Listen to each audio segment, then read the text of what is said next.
Ici, lors de la cérémonie de sélection des chevaliers mages, Yuno avait refusé l'Aube d'Or pour rejoindre la compagnie du Taureau Noir. Ici, Asta lui avait finalement été recruté dans l'Aube d'Or par le célèbre William Vengeance. Au premier abord, ça peut sembler être un simple échange de compagnie, mais en réalité, ce changement aurait complètement détruit la timeline que nous connaissons tous. Des relations auraient changé, des personnages n'auraient jamais évolué, certains morts auraient été évités, mais d'autres auraient été bien plus terribles. Et surtout, cette timeline nous montre à quel point Asta était indispensable au royaume de Clover. Parce que dans cette réalité alternative, le royaume ne survit pas. Alors aujourd'hui, on va voir comment Asta et Yuno auraient vécu dans leurs compagnies respectives, comment leurs premières missions auraient changé l'équilibre des forces et enfin, comment cette simple décision mènera directement à la chute du royaume de Clover face aux elfes et aux démons Zagred. La vidéo sera divisée en 3 parties. La première parlera de l'intégration d'Asta et Yuno dans leurs compagnies respectives. Ensuite, la deuxième, leur première mission et leur évolution. Et puis, la troisième partie parlera de la guerre contre l'œil maléfique du crépuscule et la destruction du royaume de Clover. Mais avant de commencer la vidéo, comme d'habitude, si vous aimez les théories sur Black Clover et d'autres animés, alors n'hésitez pas à vous abonner à la chaîne et d'activer la cloche de notification, car ici, on en parle chaque semaine.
Lors de la sélection des chevaliers mages, tout semble se dérouler comme dans l'histoire originale. Les capitaines sont impressionnés par Yuno. Son talent est évident et son grimoire à quatre feuilles attire immédiatement tous les regards. Comme prévu, l'Aube d'Or veut absolument le recruter. Et pas que, toutes les autres compagnies veulent de Yuno. Mais contre toute attente, Yuno refuse. Un silence total tombe dans l'arène. Pourquoi le plus grand prodige des aspirants mages de cette année refuserait-il la meilleure compagnie du royaume de Clover? Eh bien, dans cette timeline, Yuno pense différemment. Il considère que rejoindre directement l'élite ne lui permettra jamais de réellement comprendre ce que vivent les mages ordinaires. Il veut atteindre son rêve par ses propres moyens, pas grâce à un environnement parfait. Et surtout, il refuse qu'on dise un jour qu'il est devenu puissant uniquement parce qu'il avait rejoint la meilleure compagnie du royaume. Alors, il choisit les Taureaux Noirs. De son côté, Asta vit exactement le même moment humiliant que dans l'histoire originale. Aucun capitaine ne veut de lui. Un garçon sans magie dans un royaume où tout repose sur la magie, c'est considéré comme absurde. Mais au dernier moment, William Vengeance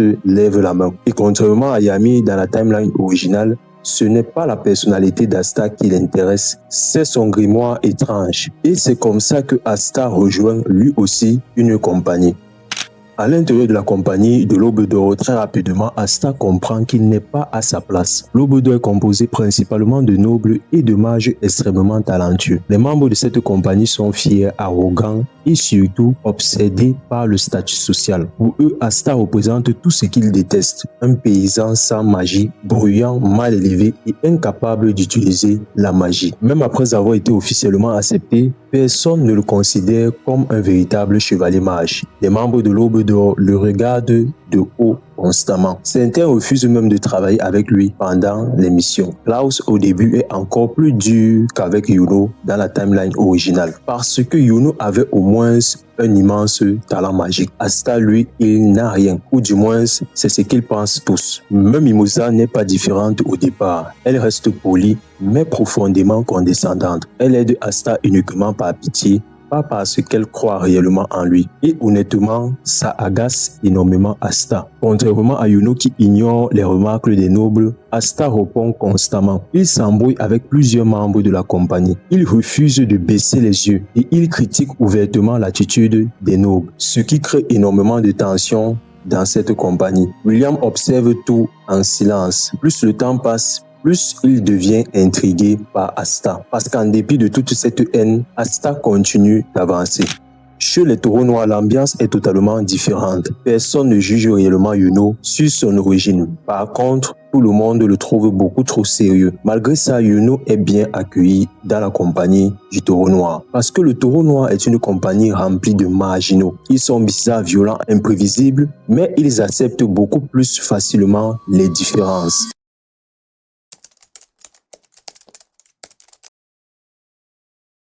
Comme dans la timeline originale, Julius Nova Chrono garde un œil sur Asta et Yuno. Il comprend rapidement que ces deux garçons sont spéciaux. Il décide alors de les envoyer au donjon séparant le royaume de Clover à celui de Diamond. Mais dans cette timeline, les dynamiques d'équipe changent énormément. L'Aube d'Or rejette encore Asta et les taureaux noirs restent incapables de fonctionner normalement en équipe. Résultat, les deux groupes sont désorganisés. Pourtant, lorsque Mars apparaît, Asta et Yuno se retrouvent encore une fois obligés de combattre ensemble. Et malgré leur nouvelle compagnie, leur rivalité reste intacte. Pendant le combat contre Mars, plusieurs choses changent. Asta impressionne énormément Klaus en protégeant ses alliés malgré son absence totale de magie. Pour la première fois, Klaus commence à comprendre pourquoi William l'a recruté. Mimosa aussi change progressivement de regard sur lui. De son côté, Yuno commence à comprendre ce qui manque au taureau noir. Il prend donc naturellement un rôle de leader pendant cette situation critique. Et même Locke finit par reconnaître sa valeur. À la fin de l'exploration de ce donjon, comme dans la timeline originale, Yuno obtient la sylphide du vent et Asta récupère la deuxième épée d'anti-magie.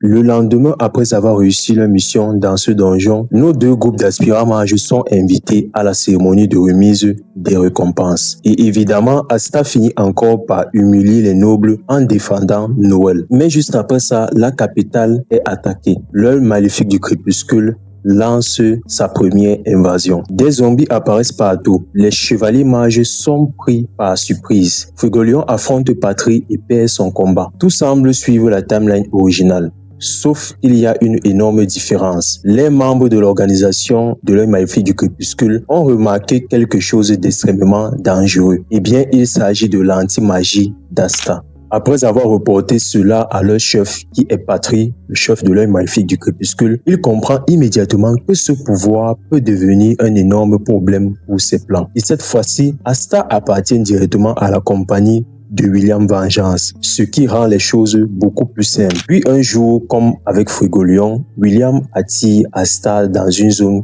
isolée. Et c'est ainsi que Patry prend immédiatement le contrôle. Car rappelez-vous, William et Patry sont deux âmes qui utilisent un même corps. Et avant que Asta ne comprenne ce qui se passe, il se fait tuer rapidement. Son grimoire est récupéré et le lendemain, on découvre son corps dans les rues du royaume de Clover.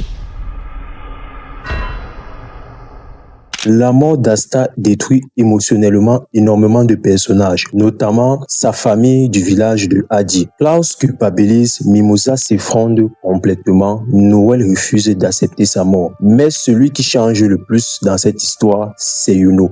La mort d'Asta devient sa plus grande blessure émotionnelle. Il s'entraîne encore plus violemment, plus agressif, devient plus froid. Et il développe une obsession, retrouver le responsable de la mort de son ami et frère adoptif. Pendant ce temps, Julius Nova Chrono, l'empereur mage, comprend quelque chose de terrifiant. Le royaume vient peut-être de perdre l'arme la plus importante contre l'œil maléfique du crépuscule.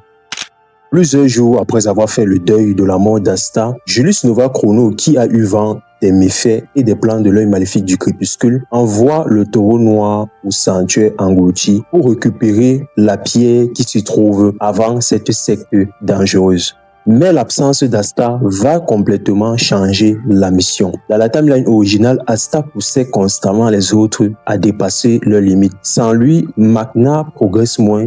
Finral manque de confiance, Vanessa reste moins impliqué dans les combats du Taureau Noir et Gauche coopère moins. Mais parmi les membres de la compagnie du Taureau Noir, 2 mages ont énormément progressé. Vous doutez bien, cela est certainement dû à la mort d'Asta. Je parle ici là de Yuno et de Noël Silva. Malgré leur progression fulgurante face à Veto, cela ne suffit toujours pas. Plusieurs mages du sanctuaire englouti se font démolir. Et parmi ces mages, Kiato et Kaono sont grièvement blessés. Puis il s'attaque directement au taureau noir et parvient à tuer 2 membres de cette compagnie. Yami, consumé par la rage, débloque alors son Dimension Slash Pluto et brise ainsi la prison spatiale dans laquelle il était tenu en captivité.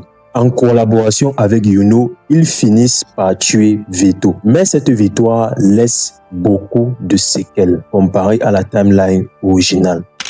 Il sait ici que tout s'écroule. Parce que Asta étant mort, Vanessa n'obtient jamais le pouvoir du rouge du destin. Le royaume des sorcières n'entre jamais en contact avec les mages du royaume de Clover. Et l'anti-magie disparaît totalement du conflit. Même si Yuno ne cesse de progresser avec une vitesse fulgurante, cela ne compense pas l'absence d'Asta.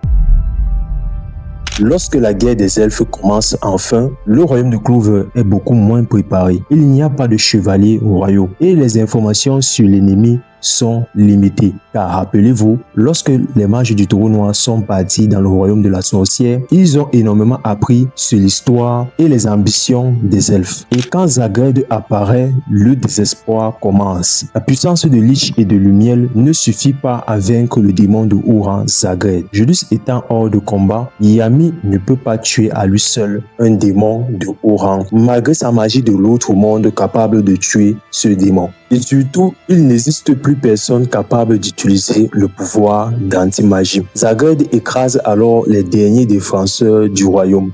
Puis il repart sans magie de décomposition sur toute l'étendue du royaume de Clover. Les capitaines tombent, les chevaliers mages meurent et les civils disparaissent. Et c'est ainsi que le royaume de Clover cesse d'exister.